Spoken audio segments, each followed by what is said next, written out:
Next week, it will be Hangman Adam Page defending his newly won World Heavyweight Championship against the challenger Jon Moxley. And after their clash, where they had literally everything and the kitchen sink, and Wheeler fucking Yuta, who looks like a hair clog that you would find in a kitchen sink, a really stinky hair clog that nobody would want to be around.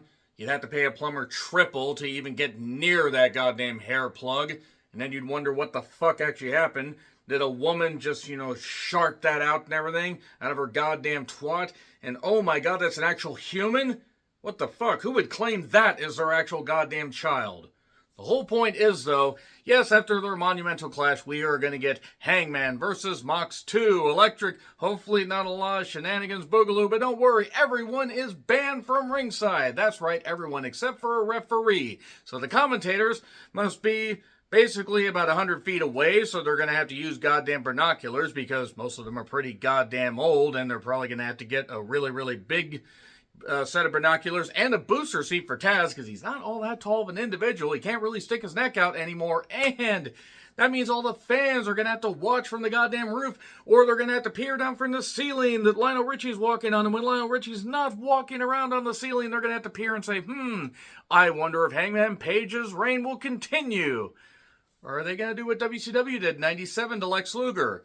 Are they going to basically shaft the fans? And then are we just basically going to get screwed over? I'm going to say this much. If Tony Khan decides to go that route, he might as well just cancel the main event scene because, oh boy, am I worried. I'm John Recton with my review of AEW Dynamite once again from Chicago. And yes, we are continuing the road until Forbidden Door. I'm going to say right now before I dive into this, what should be a quick review, as I found some of the show entertaining, but most of it just kind of If they give the title back to Jon Moxley next week, one, you are probably going to get a full-scale angry rant like I opened the show with last week when I talked about Wheeler fucking Yuta, that useless pile of afterbirth as a wrestler. Not as a human, but just as a wrestler. If they give the title back to Mox, then I may just skip to Forbidden Door. I may have to just go intermittent with reviewing AEW because there are some things I like, but there are certain things that Tony Khan refuses to just, realize that he is wrong on. He's been wrong on this Death Rider stuff. It is terrible. So they better not get the title back to Jon Moxley. Or that's it. I don't care who beats Jon Moxley for. Page is toast.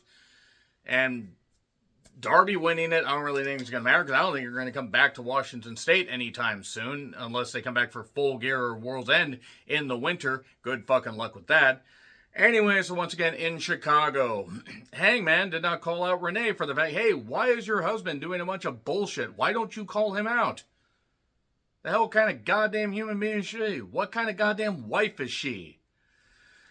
So anyway, MJF basically gets called a coward because he is going to use nefarious means to get his world title back.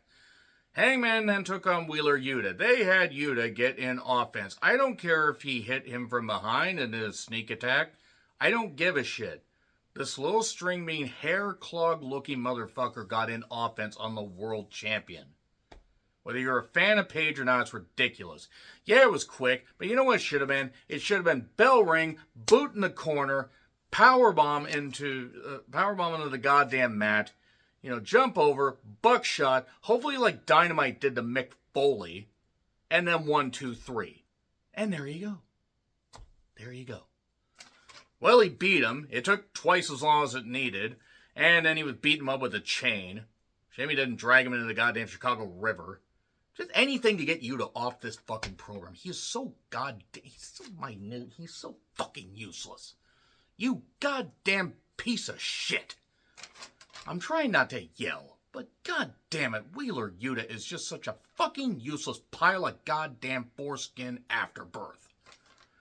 Anyway, there were fuck you Yuta chants, which I don't even think that's because they, it's fun to boo him. No, I really don't think people want to see him. He shouldn't have shown mercy on him. I mean, I'm sorry. Would anybody miss Yuta if he was off this program? Just put him on Ring of Honor. You're paying him a bunch, Tony, more than he quite frankly is worth, whether he can do the moves or not. So anyway, and Yuta was bleeding. I don't know if it was a blade job or his fake blood. I don't really care. Athena and Billy are talking. There's a shark hat. And Stokely was on a crutch. I didn't know they could find child-size crutches for Stokely. Did they go to a children's hospital and borrow one?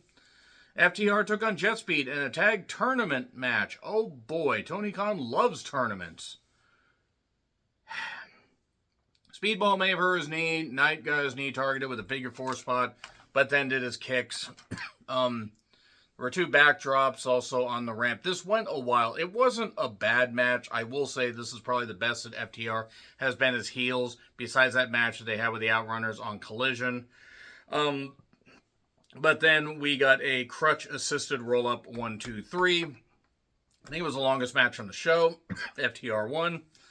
Then Shivani's with FTR and Stokely, and then they talk about Copeland. Then here's Copeland. He can't get within a certain amount of feet of FTR, which is apparently 20, because it's not a very big ramp. But then he makes a deal with the Syndicate. They come down, and they decide to hurt FTR. And then Stokely puts a security guard in the way while Copeland spears him. There we go. Then we cut to Nick, Shayna, and Kip. They are uncaged. And they verbalized how they felt last week, and now they're going to do it through action. And I'm glad Nick's getting a chance to really shine here. I just fear that him and Kip are going to get lost in the shuffle, but good on Nick. So, Mox pre-tape. More on that later. Here's Ospreay to give us an update. Basically, his neck has been fucked for the past 10 months. That he did this to bring the AEW World title back, but that it was a team effort.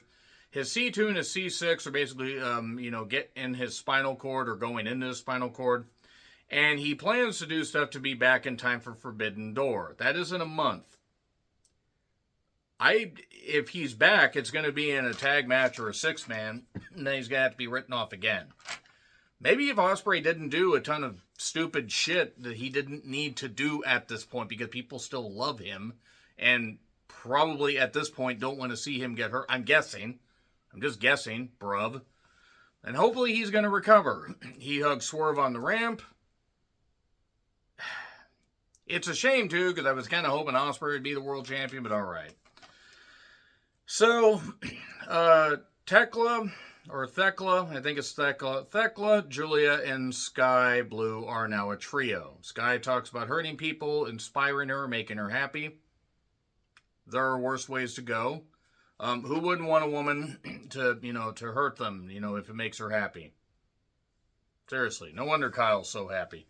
So, Renee is with the Syndicate. MJF interrupts him. Lashley said, we're not your lackeys and I'm kind of sick of all this. So, are they already blowing this up? That's a little bit odd that they would have gone that long with that many segments just to get, a few TV matches and some association on one pay-per-view, and then this where he wins a contract a couple weeks ago, and now we're doing this. A little bit odd. Tony took on Billy Starks. Tony Storm took on Billy Starks, that is. And Athena was watching from the balcony. Tony is over. The match was what it was. Billy still needs a lot of time, but she's certainly willing to take a lot of crazy bumps. The chicken wing won it. Billy then attacked Tony, threw Aubrey out after she had called Athena to the ring. Even if she had called Athena to the ring and then tossed Aubrey out, why do you toss the referee out? Why do you do that? Why do you do that? Why do you do that? So anyway, Athena basically attacks her, misses by a country mile with that contract shot, and then hits her into the steps and then does a double knee into the steps. And then Alex Windsor shows up because apparently she has a match with Athena on Collision. I don't know if they taped Collision or if they're going to have Collision live. I don't care, really, because I don't think I'm going to watch. And there we are. And Swerve took on Hechicero. Callis was on commentary, and I now have instituted a rule that if Don Callis is going to be on commentary and talking, I am not going to pay attention. That until Tony Khan learns not to have this creep on his goddamn program, I don't really care. And later Archer shows up to cause a DQ. And then Brody and Bandito show up. Brody King and Bandito show up, and everybody just fights off. They just fight off. And then Okada hits Swerve with a chair from behind. Because that's just what he does, bitch. But then Swerve hits a headbutt on Okada, and he sort of takes a bump on the chair. Then he's going to Pillmanize his neck, Swerve is, but he escapes. All right, Ricochet and the GOA, the Gates of Agony, but now it's shortened to GOA. And I like Khan, and him and Toyleona are a good team. I think Khan has potential to break out singles, but they're $200,000 winners, and the hat does not hide how bald Ricochet still is. MJF comes down to do his usual. He knocks the people. He doesn't need Bob. He has his world title contract, and there you go. So he is going to beat Hangman. You know, that's it. He's just going to be fair and square. No, he's not. I mean, I hope he does, but I fear that MJF will not get the world title back unless Darby manages to win it, and then MJF cashes in immediately. Mark Briscoe shows up, still making the pickle jokes, which were funny for about the first 2 times he said them. He wants a match for next week. MJF says no, brings up Jay again. That leads to Mark running down. And then Mark took on Claudio in the main event, and you are out of your mind if I'm going to pay attention to anything involving the Death Riders until Tony Khan pays for his crimes against pro wrestling, because he needs to pull the goddamn plug on this.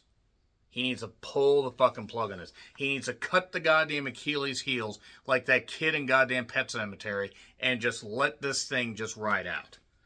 So, Mark Briscoe won. This, by the way, was after Claudio was just standing on the steps waiting for his cue. And then Mark Briscoe won in 10 or 12 minutes. And then the Death Riders show up again, including Marina Shafir, who apparently went to the same spray tan people that Paul Heyman went to. And then here's Hangman. One more match next week. No one around at ringside. If Tony Khan does not have Hangman win, and I mean clean, and if Mox actually wants to try to wrestle, which is hard for him because he really can't, then if he actually tries and we get at least a match with no stupid weapons or shenanigans, great. If Mox wins, I may just have to give up on AEW programming for a while. I don't know if I'm going to watch Forbidden Door, because that may just kill it right there. I've already given up on watching WWE Weekly. AEW is riding a very thin line. So that's all I got to say. A short review this week. Let me know your thoughts in the comments. Like, share, subscribe, Twitter, Letterboxd, Blue Sky handles in the description. I'm John Rentland. Until we meet again, happy trails to you.